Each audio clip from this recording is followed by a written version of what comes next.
بسم اللہ الرحمن الرحیم۔ السلام علیکم، کیسے ہیں بچوں آپ سب؟ امید ہے آپ سب خیریت سے ہوں گے۔ تو آج ہم مضمون لکھیں گے وقت کی پابندی۔ تو مضمون شروع کرنے سے پہلے آپ سے ریکویسٹ ہے کہ چینل کو سبسکرائب کر لیں اور ویڈیو کو لائک کریں تاکہ اس طرح کی مزید ویڈیو آپ کو ملتی رہیں۔ تو چلیے مضمون شروع کرتے ہیں۔ مضمون وقت کی پابندی۔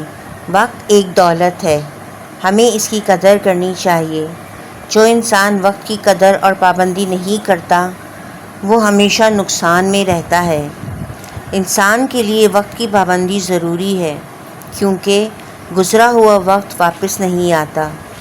وقت کی پابندی کا مطلب ہے خود کے لیے ہر کام کو فائدہ مند کرنا۔ جو لوگ وقت کی پابندی کرتے ہیں وہ ہمیشہ فائدے میں رہتے ہیں۔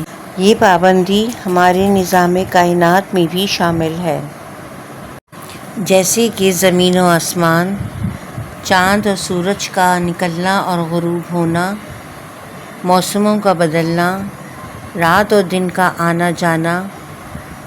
یہ سب اپنے مقررہ وقت میں کام کرتے ہیں۔ جو طلباء اپنے مقررہ وقت پر کام سر انجام دیتے ہیں وہی ہمیشہ کامیاب ہوتے ہیں۔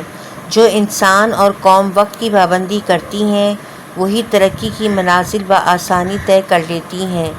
چنانچہ ہمیں بھی وقت کی پابندی کرنی چاہیے تاکہ ہمارا شمار بھی کامیاب انسان اور قوم میں ہو۔ بقول شاعر، کہہ رہا ہے بہتا دریا وقت کا، قیمتی ہے لمحہ لمحہ وقت کا، جو ہیں کاہل وہ پیچھے رہ جائیں گے۔ وقت کے ساتھ جو چلتے رہے کامیاب و کامران وہ ہو جائیں گے۔ شکریہ۔